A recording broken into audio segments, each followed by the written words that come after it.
네, 지난 금요일이었죠. 정부는 한일 군사정보보호협정, 그러니까 지소미아의 종료 시한을 6시간 정도 앞두고 종료를 조건부로 연장한다고 발표했습니다. 그 이유에 대해선 일본이 수출 규제 조치와 화이트리스트 복원을 재검토하겠다는 입장을 전달했기 때문이라고 밝혔는데요.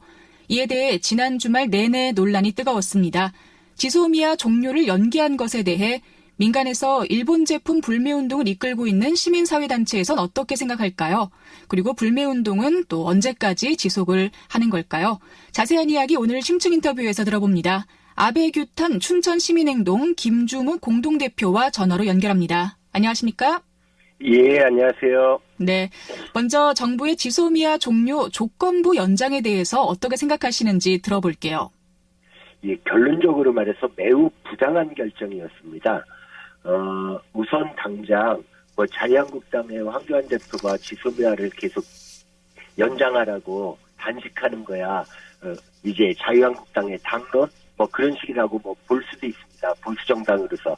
하지만 문재인 정권은 촛불 정부로서 그동안의 언행을 보면은 아주 멀리는 지난 2012년 세상의 영토 분쟁을 일으키고 있는 상대에게 군사 비밀 정보를 제공하겠다.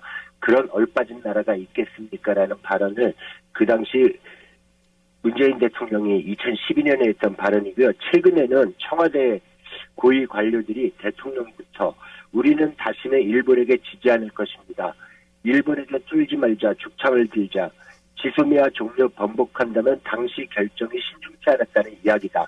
하면서 지소미아를 종료하겠다는 시그널을 계속적으로 8월 이후로 계속 보냈고 실제로 국민들은 지난 23일 날 지소미아가 종료되는 줄 알고 있었습니다. 그런데도 불구하고 현 정부는 조건부라는 꼬리표를 달아가지고 지소미아 종료 통보 효력 정지 결정을 했습니다. 조금 이 말이 어려운데 쉽게 말해서 조건부로 지소미아를 유지한다 이 말이 묻겠습니다. 예. 네. 그런데 어쨌든 조건부라는 그게 달려 있기 때문에 언제든지 조건에 맞지 않으면 다시 종료를 시킬 수 있다라는 거잖아요. 혹시 예. 일본이나 혹은 미국과의 외교적 협상에서 우리가 카드 한 장을 더 가진 것이 아닌가 이런 시각도 있던데 어떤가요? 예, 근데 이 시각은 좀 잘못된 것인데요. 실질적으로 지소미아 협정문에는 이 협정은 1년간 유효하며 그 후로 어느 한쪽 당사자가 다른 쪽 당사자에게 이 협정을 종료하려는 의사를 90일 전에 외교 공로를 통하여 서면 통보하지 않는 한 자동적으로 1년씩 연장된다입니다. 이 협정문 안에 조건부라는 말이 있지를 않습니다. 조건부라는 것은 쉽게 그냥 동의한다. 이 말을 좀 더 모양내기 위해서 붙인 말일 뿐입니다. 그렇군요. 예. 어쨌든 지금 이 조건부 연장에 있어서의 그 조건이라 함은 일본이 수출 규제 조치를 철회하고 또 화이트리스트에 한국을 복원시켜 주는 것으로 저희가 알고 있는데요. 일본이 이런 조건을 실제로 받아들이고 실행을 할까요? 아니요. 우선 일본은요. 지난 22일부터요. 일본 언론에 의하면 지난 23일 날 오후 6시에 발표를 했는데 21일 날 한국에서 지소미아를 계속하겠다는 시그널을 보내왔다는 뉴스가 있고요. 그러니까 이제 결정회장에 나가기 전에 미리 패를 다 까는 셈입니다. 누군가가. 그리고 실질적으로 지난 11월 23일 날 대한민국 정부가 지소미아 종료 연장을 갖다가 번복을 했기 때문에 그것에 대해서 일본의 반응은 창피할 정도입니다. 일본의 완전한 퍼펙트 게임이다. 일본은 아무것도 양보한 것이 없다. 더구나 WTO의 제소까지 중지해 준 것은 일본으로서는 예상 못한 성과라는 이러한 뉴스들이 나오고 있습니다. 과연 이것이 이 조건부 연장이라는 말 자체로 우리나라의 어떤 자주권 아니면 결정권을 갖다 이야기할 수 있는 것인지 좀 창피한 일인 것이고요. 다시 한번 말씀드리지만 일본은 불화수소종 화학수제 3종에 대한 개별 심사에 따른 수출 허가를 존속하고 한국을 화이트리스트에서 제외하는 걸 종전대로 유지한다고 밝혔으며 일본의 애무상은 지소미아와 일본의 수출 규제 문제는 전혀 관계가 없다고 못 박았습니다. 그랬을 경우에 여기에 대해서 지소미아 문제에 그래서 한국 정부가 택할 길은 지소미아 종료 선언을 하는 것밖에 없었지만 정부는 결국 막판에 지소미아 종료를 갖다 번복하고 조건부 연장을 하였습니다. 네.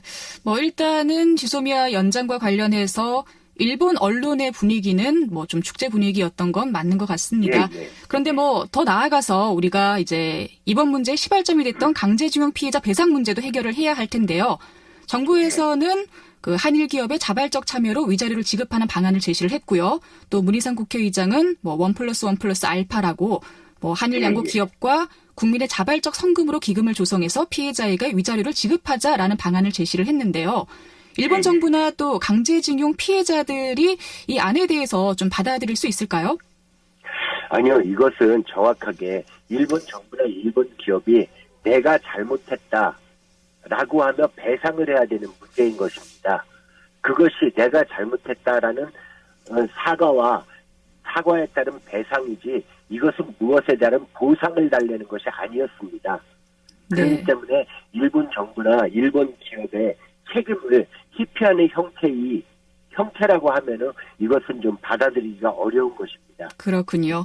자, 이제 마지막으로 일본 제품 불매 운동은 우리가 언제까지 지속을 해야 할지 그 부분에 대해서 좀 질문을 드리겠습니다.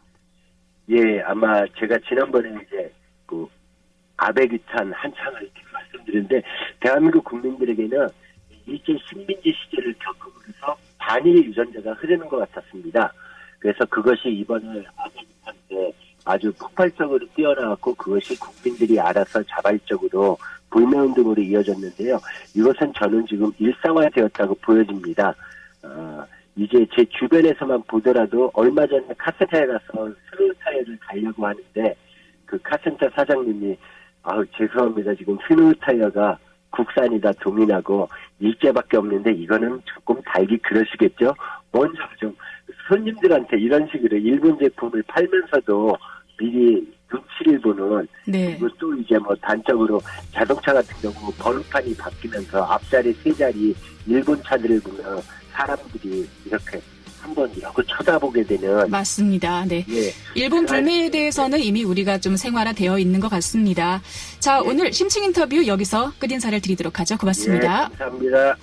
네, 라디오 동서남북 오늘 순서는 여기서 마칩니다. 저는 내일 다시 인사드릴게요.